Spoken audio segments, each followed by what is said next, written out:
crafty friends, it's Diane the Creative Inkster. Today is Monday, January 23rd, 2023, and we are here 7 o'clock Eastern Time live for the tunnel card. If you're watching this live, let me know you're here. Love to connect with you. And if you are watching the replay, well, let me know that you popped by. I always like to see who is watching and learning new stuff with me. So this idea I saw online, and I saw it in Pinterest, and I was like, oh, I think this is a cool card layout that my friends would like to make. And this past weekend I was at a demonstrator event, a virtual event that we held on Facebook with over 300 demonstrators, and I showed them how to make it, so I knew you'd want to see it too. So how cool is this? It's literally a tunnel inside. You've got 3 panels that we are going to make together, and it's a whole lot easier than you think it will be. Here's another one that I made, and when I lined it up, I kind of got the circles a little off center, so if you were to measure between here and here and here and here, they're not equal. But I kind of like that look too. It's very retro and funky, especially with the colors and these flowers, which are a bit of a flashback for me. And a teeny tiny greeting in the center that says, "I just can't thank you enough." And so yeah, a couple of options. All right, I have exactly 23 minutes to do this because I go on to my bridge group. So I'm going to get started. Be sure to let me know if you're here watching. This is a very cool card. So you want to start with a piece of 8.5 by 11 standard paper. You're going to cut it in half at 4 1/4. So you're going to cut this piece. Let me just show it to you here. It was like this. Going to cut it 4 1/4, and then these 2 pieces here will be 5 by 4 1/4. Just double check my measurements. So you're going to cut a little bit off. So this piece here is 11 by 4 1/4, and 2 pieces of 5 by 4 1/4.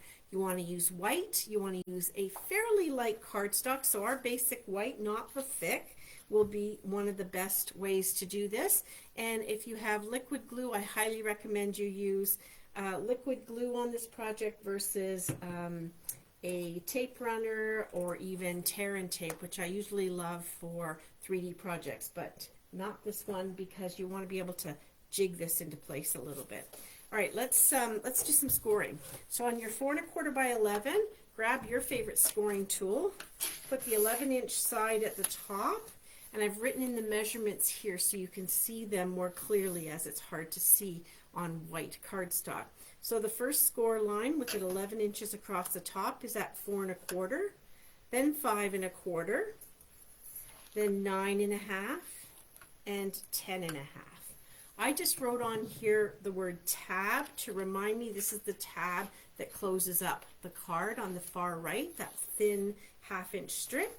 And this segment here between the 5 1/4 and 9 1/2 inch score lines is the front. That's important to know for putting your designer series paper in the right place on this, because it's easy to get it confused.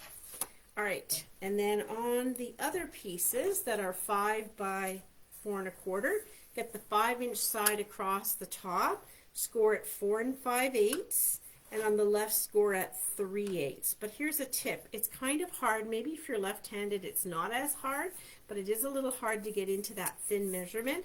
So score at 4 5/8, then flip your piece over and score at 4 5/8 again. You're just trying to create 2 3/8-inch tabs. So you're going to do that on both pieces of white. Radio, we are done with our scoring. No, we're not, because I'm actually going to do it. That's my template. I want to keep my template on this one for making it again. So let me show you live how we do it. Cut our piece of paper in half at 4 1/4. Cut this down to 5 and 5. And you've got a nice little 1-inch piece left over that you can do something else with. I put it in my little bin of bits and pieces. So again, we're going to score this at 4 5/8. Flip it over, score the other side at 4 5/8. Do the same with the other 4 1/4 by 5, 4 5/8, and 4 5/8. Where are my people? Where's everybody tonight? Who's taking the night off? There's no night off for a creative escape, not at all. Okay, this is our long piece that's 11 inch. We're going to score it at 4 1/4, 5 1/4, 9 1/2, and 10 1/2.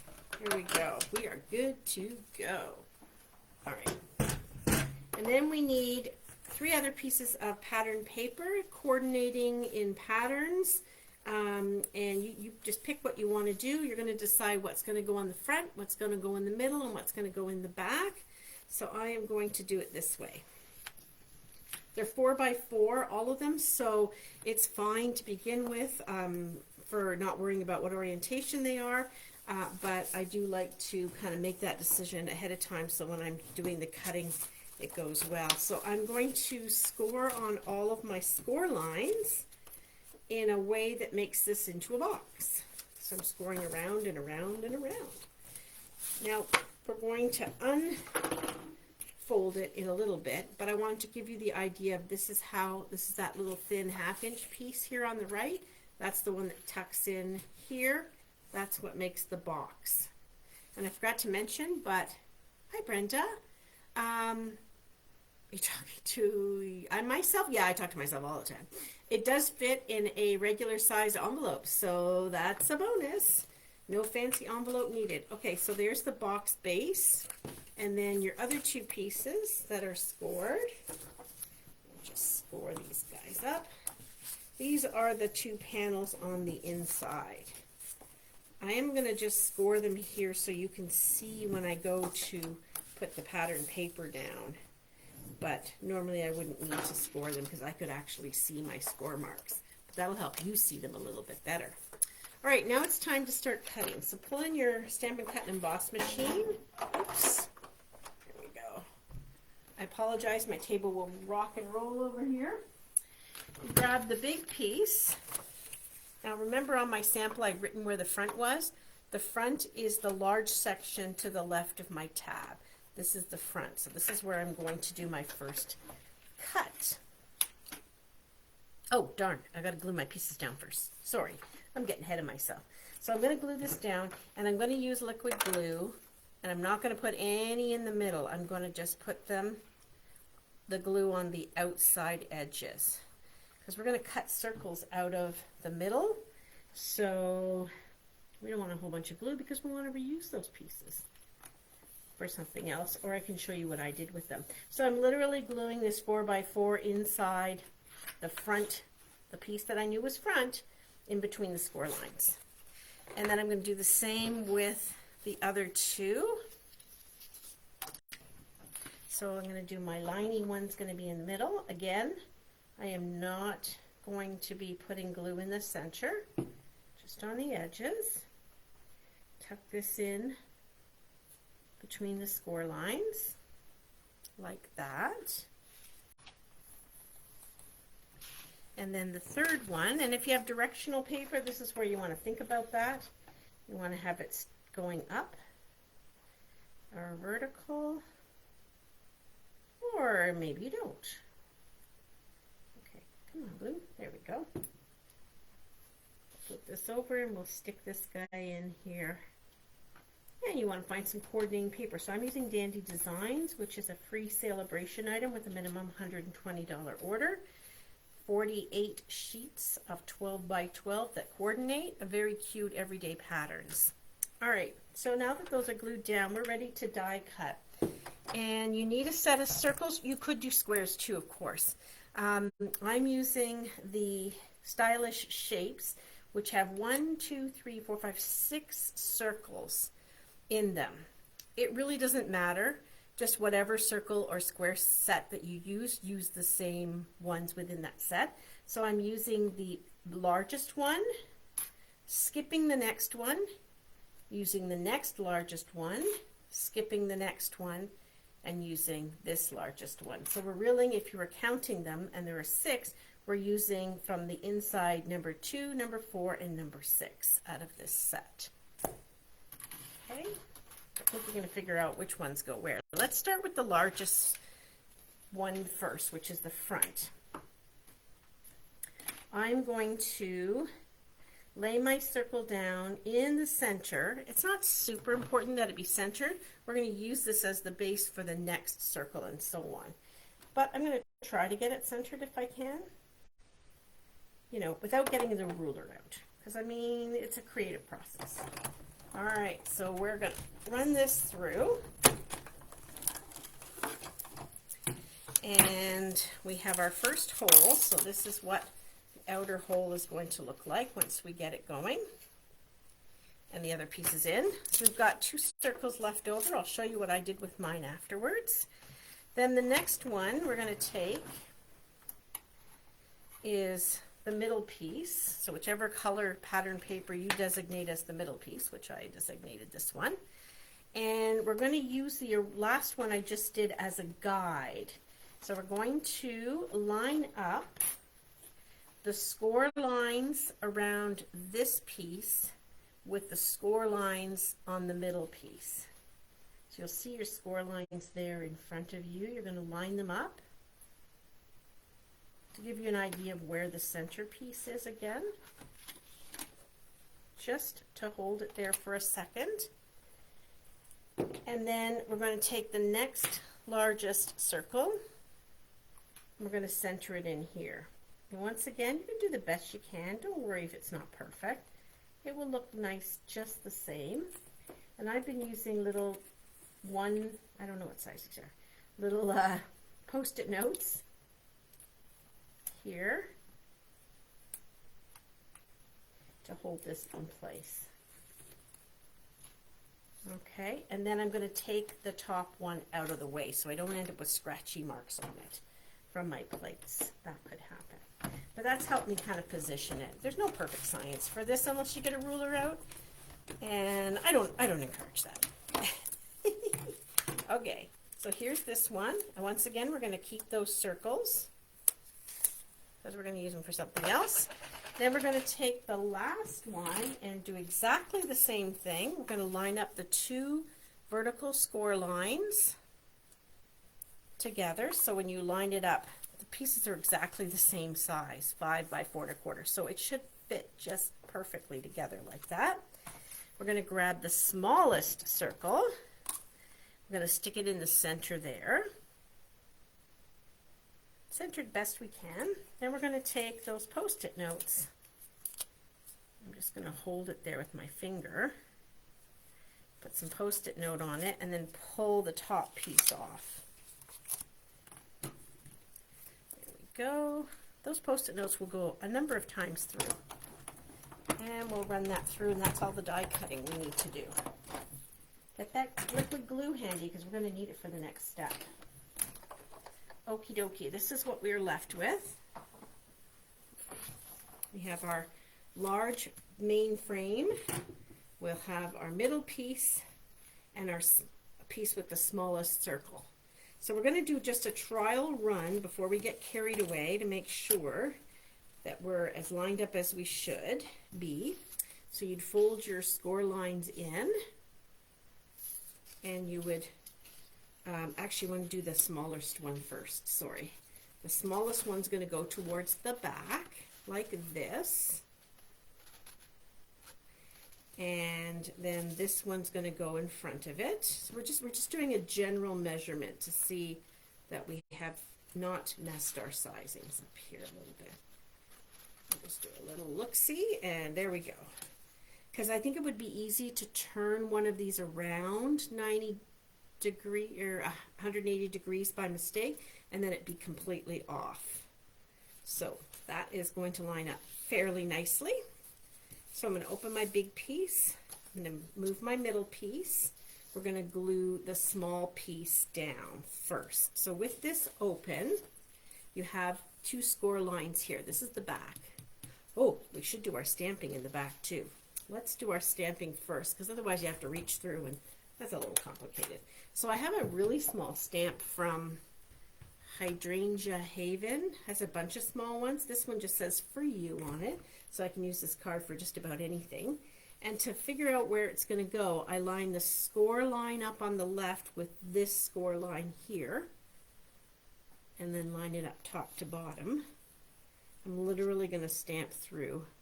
Hopefully I'm going to stamp straight. That doesn't always happen, but we do our best, right? Okay, so ink that up, and we're going to stamp through the hole. Ooh, I think this might be the best one I've done yet. Okay, and if you don't get it really even, you can do it like I did here. I just made another label and stuck it inside, and this one I put a little heart above the for you to kind of make it look a little bit more even. All right, so we know now where our back piece is because we've stamped it. We're going to fold the inner smallest circle piece, the left flap over, and the back of that, or the edge of that's going to butt up against this score line, the one where the back comes up. So that's why we need liquid glue, because if we use anything too permanent in placement, we're not going to have any wiggle room. So we're going to put some liquid glue on there, not too much, don't get carried away. And we're going to line up this top to bottom and just like wiggle this into place. I'm trying to think of the right word. Okay, so there, I'm going to give you a few kind of views of that. It looks a bit like a book. And this is going to eventually wrap around. So we've got our first piece in place, the edge of the tab up against the score line for the back. The next piece is the middle piece, making sure the top is still the top. We're going to turn it over, and on its left flap, we're going to put the edge up against the fold of the small circle. Okay, once again, we put some glue on the back of the tab. I might have to watch this a couple times. I did when I watched how to do this. And then I'm going to tuck this guy in here so that the edge of its tab touches the fold piece here. All right, so then you can see it starting to come together. You should have a space here between the edge of the middle piece and your front fold. That is normal. And then we're going to get this glued around here. But it's like, how do we get that to work? So what you want to do is take your card and turn it this way so that the front flap folds down in front of you. Press these guys forward, and you'll see that these other two tabs will line up nicely, one beside each other. You're going to put glue on the two tabs, and when we fold this piece over, this segment here is going to grip them, and we're going to be good to go. And then we're going to glue the last piece in. So line them up. You might need, I did find I needed to get in with my bone folder a little bit. I'll give this a little press. Grab my liquid glue, and down the one flap and the other flap, I've got a little bead of glue. See that? Just a little wiggle of glue. Now I'm going to fold. I'm just lining the tops and the bottoms up here between my hands. I just want to wiggle out of place. I'm going to fold the front flap over, and it will grab them. Now liquid glue does take a second to dry, which is a good thing because you're trying to press this into place. Your tab here shouldn't be empty, no glue on it. And same with the back. Okay, so I didn't leave it long enough to hold it.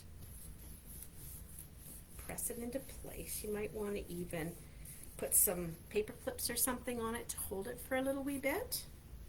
And then you'll fold your tab in and these pieces over. They're already folded. You already folded those score lines. That's an important piece, so they're ready to go. And then when you put your back tab together, look at that, it's in the center. How great is that? So we'll take our back flap. This is going on the inside of the back piece. We'll put some squiggle of glue on that. And then this is the only tricky part, is getting this to come around because it's a 3D. so it's not like we're holding it flat on the table. We're going to hold it between our fingers a little bit. Again, a couple of binder clips or paper clips would hold this in place nicely. Okay, so I'm just going to hold it for a second and let it dry, and then we're ready to decorate. So there we go. That's the top view of our finished card with segment 1, 2, and 3, and this is the front view. I went ahead and did my adorable owl already. I wanted to show you how I used the flying owl, but I stamped this part here separately and hand cut it out so I could give the flying hoot owl a nice little bow tie. So I'm using Stampin' Blends. I used gray granite regular ink because I like the lighter look of that. I find that the black that you should be using when you're coloring with Stampin' Blends is just a little too dark for my liking. So, all right, so when you glue your whatever down in front, it doesn't have to be the owl, make sure that you glue it only to the very front piece. You don't want the glue to get on the inside or it'll seal your card shut. So I'm going to put some glue on the body and the wings here. Don't get carried away. Not on the head. And then I'm making sure that only those parts are touching the very front of the card. I just hand cut this guy out. He's pretty easy to cut. I've probably cut a dozen or so in the last week. They're pretty easy to cut out. And then you can just embellish it up. So did I use some? I did some on this one. I would just add some embellishments that kind of take your eye into the center of it. So that's it. That's the tunnel fold card, ladies and gentlemen who are watching. Oh, what did I do on the back? So, not on that one. On the back of this one, I took my leftover circles from the outside and I arranged them so that the back is where I can write my greeting. And I'd probably want to use a marker, felt tip marker, because I don't want to press down on this too much. And I just kind of assembled my circles. Where's the other one? Not sure. Somewhere floating around on the desk. And I just kind of arranged them on the back so that I use those up. Or you could put them on a card. They'd be really cute. So I hope you enjoyed that. Let me know in the comments what you think and if you'll give it a try. And I will be back on Wednesday night with a What's Up Wednesday. I have a 3D project that I made with my community living group today using the By the Bay, Seaside Bay bundle. And it's a calendar. You could put anything on it, but I happen to use it as a calendar. It's cute, cute, cute, and I'll show you a couple different ways to use it to make it if you don't have the actual holder that I was able to locate from Dollarama. Okay, have a great day. Bye for now.